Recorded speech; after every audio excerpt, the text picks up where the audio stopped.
Hello, and welcome to Paint a Beautiful Picture. My name is Violet Newby. I would like to share just a little bit about myself. I am a mom, a grandmother. I'm a registered nurse who has taken care of women and children for over 35 years. I have been a teacher for a very long time. I have taught everyone from preschoolers to preteens and teenagers to adults at the university level. I am the author and the developer of a series of character building ideas for parenting.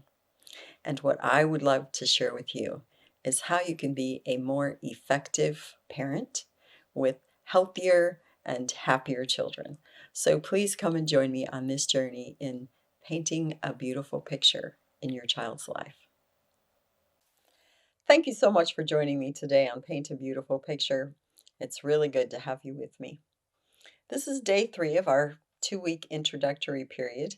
Yesterday, we talked about the value of making some decisions as a parent, which includes gathering information, a strong sense of personal conviction, something that's going to give you motivation, learning the discipline of what it's going to take to be a good parent, and the necessity of perseverance.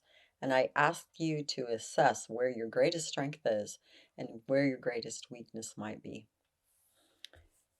It is really tough to tell ourselves the truth, especially about hard things that we don't really want to hear.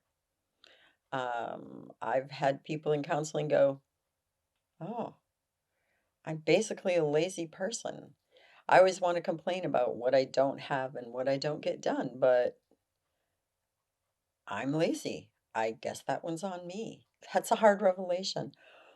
I want to acknowledge to you today that in this process, in these few weeks of us looking at and exploring certain kinds of things it's going to take to be a good parent, one of the things you have to look at is your own personal character. You cannot give your child what you do not have. And you know what? I did not really have great parents. I admit that. I grew up in a really abusive, not great home. And it was a lot of what shaped me and the kind of parent that I became. I started asking God when I was about 12 years old to make me a good parent because He's a good dad. And if I was going to follow the example of my mother and my dad, I wasn't going to stand a chance. You might have had really good parents, although no one alive has ever had perfect parents. So you need to glean what good things your mom and dad did. You need to be honest about the things they did that weren't so great. Then you need to find a place to get your hands on the skills necessary for you to be a great parent. So I always describe it like this. In your little toolbox of life, you might only have one tool, a pair of pliers. You might be able to take a nail and hammer that baby into that wall somehow, or you might get holes in the wall and you might say a number of bad words and have a lot of frustration. But if you have a whole toolbox full of various tools, when you come up against certain kinds of jobs, you pull out the correct tool. And it does help a lot if you know how to use it. If you don't know how to use a hammer, you might break a whole lot of stuff and tear a whole lot of things up before you figure out the actual use for it and construct something of value. I want to help you put some things into your toolbox, and I really want to help you learn what to do with them. So yesterday we talked about an interesting tool, and that is the self-discipline of having a schedule. I want to tell you something in relationship to that I hope will make a big impact for you and for your personal relationships. When you're always come against life stressed out, frustrated, anxious, exhausted, cranky, you aren't your best self. When you set yourself a schedule and you have a more disciplined life, you have the opportunity to be much more of your best self. The other thing that happens that we're going to talk about today is a much better caliber of relationship with those whom you love. Have you ever been around someone who's angry most of the time? That would describe many of my family members and most assuredly both of my parents through much of my childhood. An angry person is awfully hard to deal with. In fact, you'd rather avoid them if you're smart. Or they're adversarial, so they don't leave you much option but to fight with them. And so some of us growing up really thinking that life is a fight. It takes a long time to calm down. I don't think that's a great lesson to teach to a kid. It also makes the kid doubt themselves, wonder what's wrong with me. I mean, surely something's wrong with me if all the grown-ups around me are constantly mad at me and yelling at me and telling me I'm stupid and sending me a lot of really pretty horrific messages. And if you're sending those kind of messages to your children or to your spouse, to your co-parent, yeah, I'm pretty convinced that's not the kind of message that you would prefer to send. So how do you learn to send better messages? Well, get a hold of yourself. Self control, that is a challenging skill. I didn't have it when I was a young adult. I didn't. Both of my kids would testify. Oh, yeah. My mom was pretty out of control.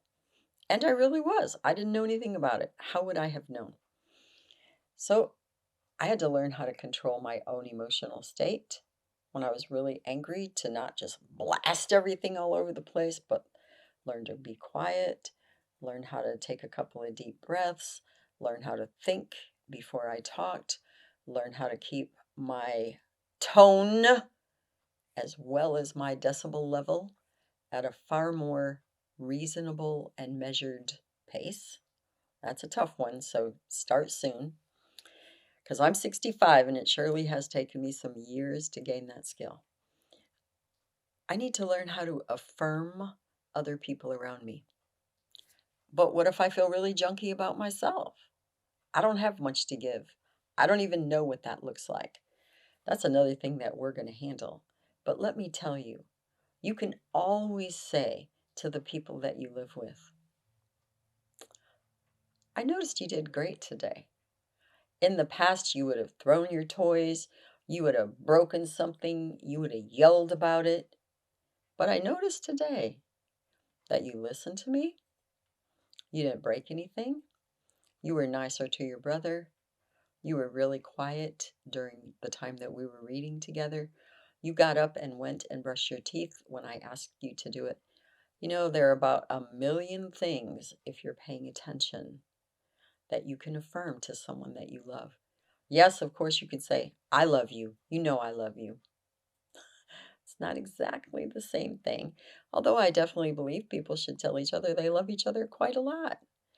But truly noticing something that they did that was different, that was better, that was kind, that helped the family function, and that demonstrated their growing.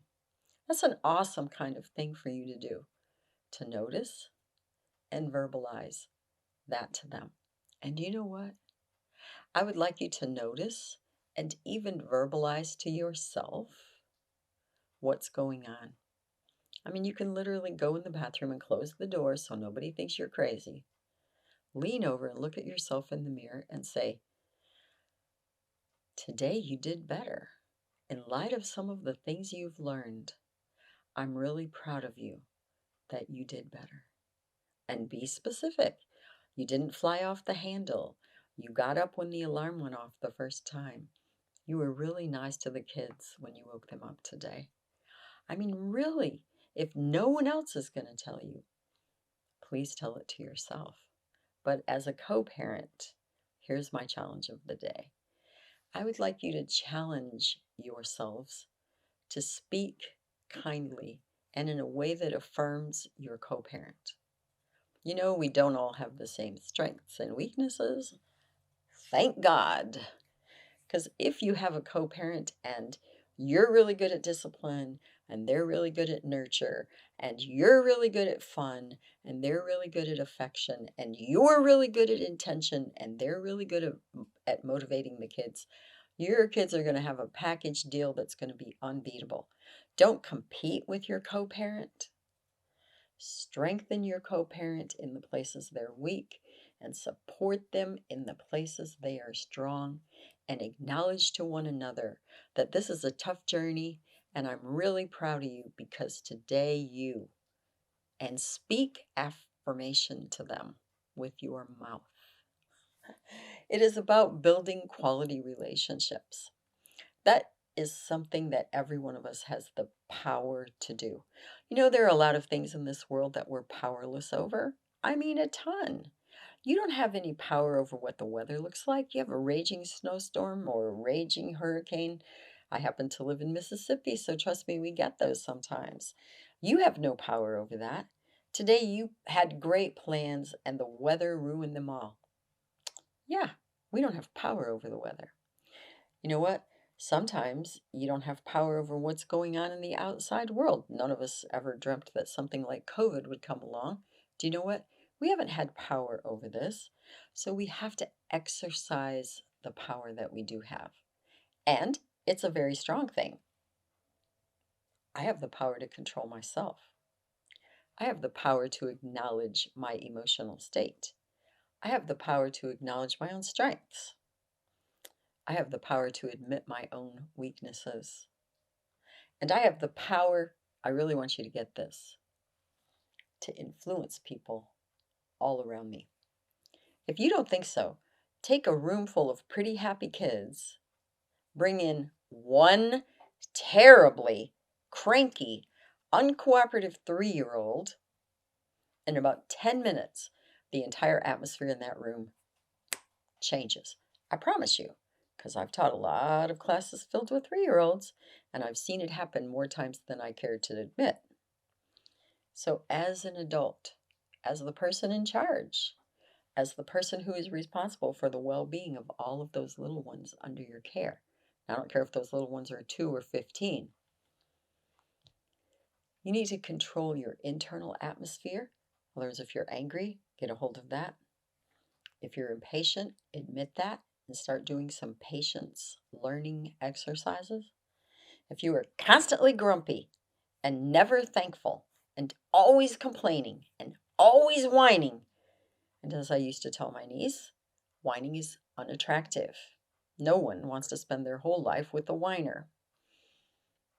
Admit that your internal atmosphere is affecting the external atmosphere and gain a hold over what's going on with your internal atmosphere so that you can exert a great positive influence over the external atmosphere. Okay? If that means you need to go to counseling, then by all means, I'm encouraging you go to counseling. Make sure you get a hold of a counselor who's going to listen to you and maybe not tell you everything to do with your life, but at least be willing to give you some feedback. There are great counselors and there are lousy ones. If you don't like a counselor within 2 sessions, don't go back and don't keep giving them your money. Okay? Find someone who is really going to help you to learn and develop as a person and as a person in relationship to others within your life. Okay? You're more than welcome to write me, to go onto my website, send me a much more detailed and involved email and ask me questions.